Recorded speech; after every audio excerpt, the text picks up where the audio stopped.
Soyez bénis, bien-aimés dans le Seigneur, que la paix et l'amour du Seigneur soient avec nous. Amen.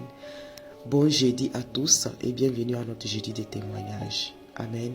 Je reprends encore le message de la sœur qui a commenté sur son premier message que nous avons publié pour ce qui concernait la grâce de Dieu, de l'enfantement que le Seigneur lui a accordé. Amen.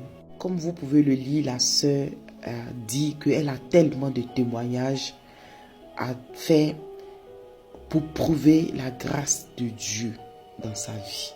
Et j'aimerais que ce témoignage, ce message vienne pour toi, ma soeur, mon frère, comme une exhortation, comme une espérance.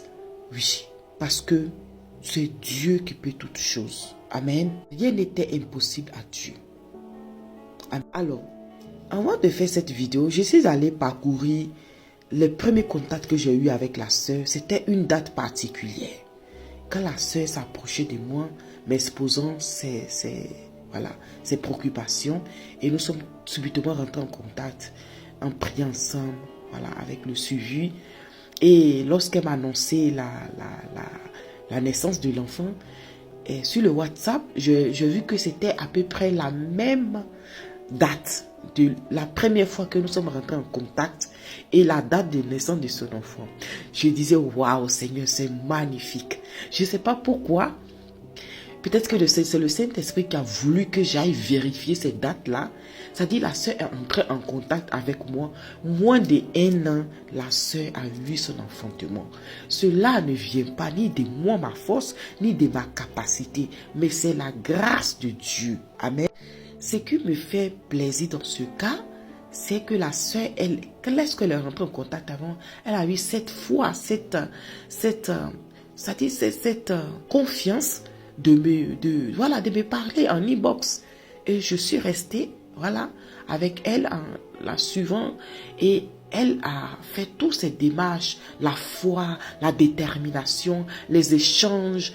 Vraiment, c'était merveilleux jusqu'à ce que nous sommes finis sur WhatsApp. Donc, c'est pour dire quoi, mon frère, ma soeur? C'est pour te dire non, que peu importe la situation où tu es, si tu te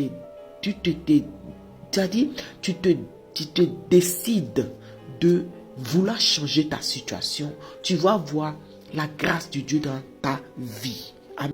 La parole de Dieu nous fait comprendre quoi et tu verras la gloire de Dieu. Amen.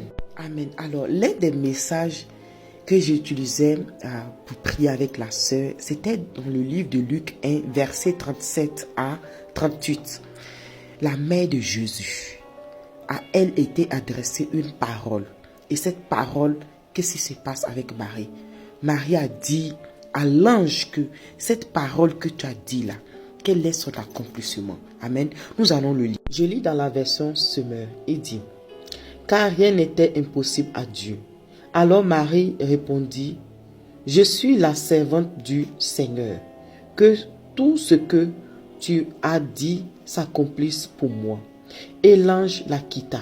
Amen. Version Louis II. Rien n'était impossible à Dieu. Marie dit, je suis la servante du Seigneur, qu'il me soit fait selon ta parole.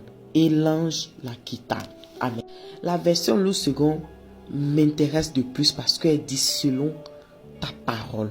Ça veut dire, quand le Seigneur donne une parole prophétique, tu dois l'accepter afin que cela ait son accomplissement dans ta vie. Amen. Il dit, il donne une maison à celle qu'on appelait stérile et elle sera une mère joyeuse au milieu de ses enfants.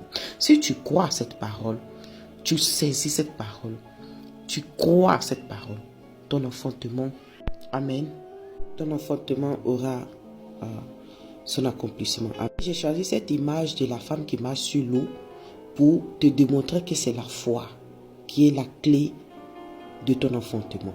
Tu dois croire à la parole de Dieu. Tu dois croire que ce Dieu-là, il veut que tu sois une mère, que tu sois un père. Amen. Soyez bénis et à la prochaine. Que le Seigneur vous bénisse. Amen.